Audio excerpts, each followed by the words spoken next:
I'm Robert Cardoza, and you're watching On the Street, the intersection of business and politics.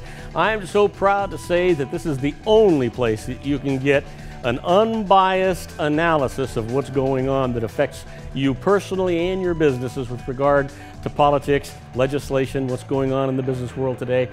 You get it right here. And I'm very proud to be able to say that to you because you can't get it anywhere else. I want to remind you that you can follow me on Facebook, Twitter, LinkedIn, Google+.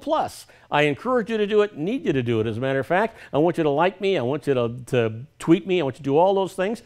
I want you to go to YouTube, and I want you to look at my channel on YouTube. You can just search robertcardozalive.com, or Robert Cardoza Live, I'm sorry. And when you get there, do me a favor, subscribe. It doesn't cost you anything, but as we upload new episodes, you'll automatically be notified that that's available to you. It's not going to cost you anything, it's not going to bug you, it's just going to let you know that a new episode is there for you to see. I just love YouTube, it's been terrific. You know, I want to talk right now about new legislation. And obviously the legislation that is in the news that everybody is hearing about is the gun legislation. We're talking about gun control.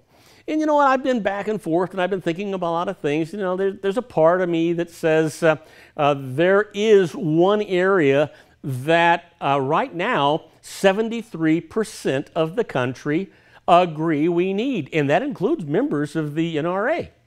And that is that we need to do background checks. Why wouldn't we do background checks? At least you're going to get those people that are mentally disabled or mentally challenged not to be able to have a weapon. We're going to block those felons and people that may still be able to get weapons, but they won't be able to get them legally. They won't be able to get them that way. It's going to cut down the amount of that that's available. It would have eliminated the case that went on in Connecticut because basically both mom and the son had mental issues that were going on. You know, I think background checks are a good thing. It is going to help. Even if it helps just a little, it's going to help. I think we ought to have it. The other case comes in with assault weapons. You know what? I mean, I don't understand why you need an assault weapon with 100 ammunition clipped to it to go out and shoot birds or targets or whatever it is. But you know, I don't need to understand it. The truth is that military-type assault weapons should be for the military. That's my own personal belief. On the other hand, I also believe in the Second Amendment and your right to bear arms.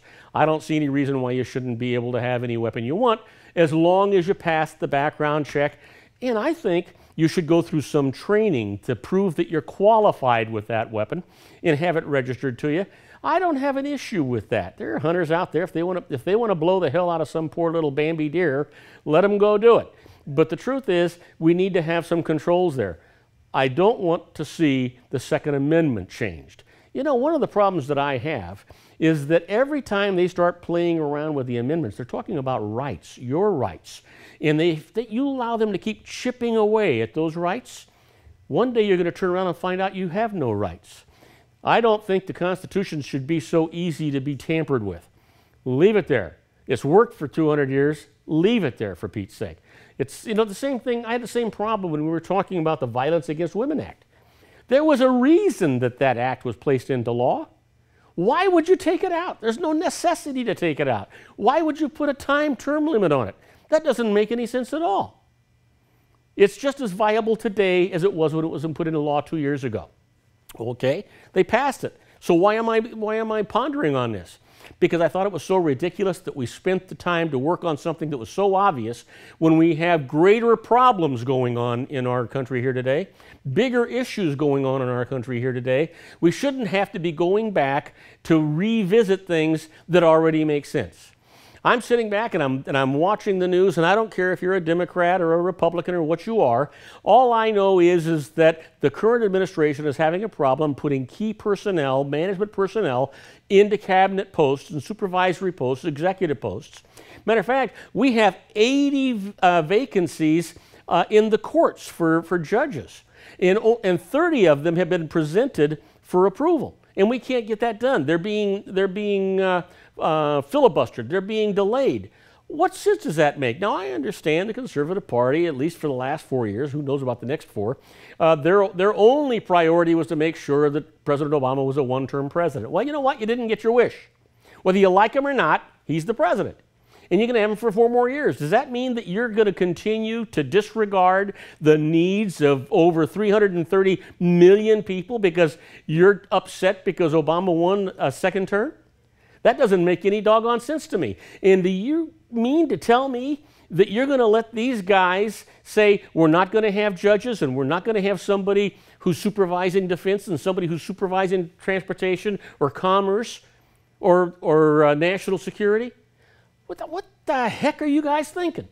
And you know what? It's up to you and it's up to me to make sure that if these guys can't think, if they got their heads buried in the sand, that we do the thinking. Because right now, they're doing what I refer to as stinking thinking. They're not thinking at all. How can they do this to us? And we continue to pay them. I don't understand that at all. There are so many things that are going on that, I mean, I am so proud of this country. I love this country so much.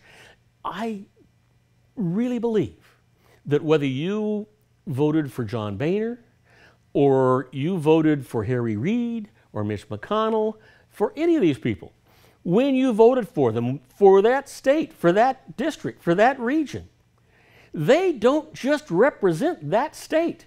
When they took the oath of office, they swore they would protect the entire country. They would defend the Constitution of the United States, and not just for factions and for issues that benefited them. And I don't believe they're doing that today.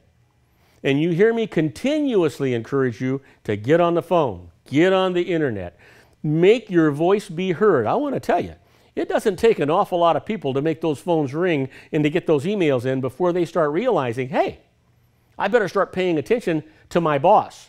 Their boss? Yeah, you and me.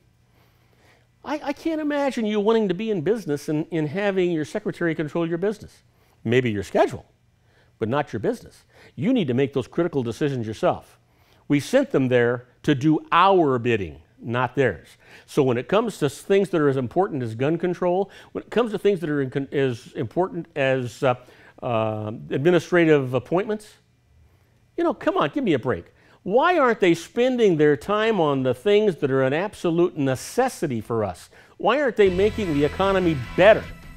Think about it. Coming up next, my guest, Oscar Gonzalez, and we're going to talk about social networking. You're watching On the Street, the intersection of business and politics. Don't forget, Facebook, Google, Plus, and LinkedIn. I'm Robert Cardoza.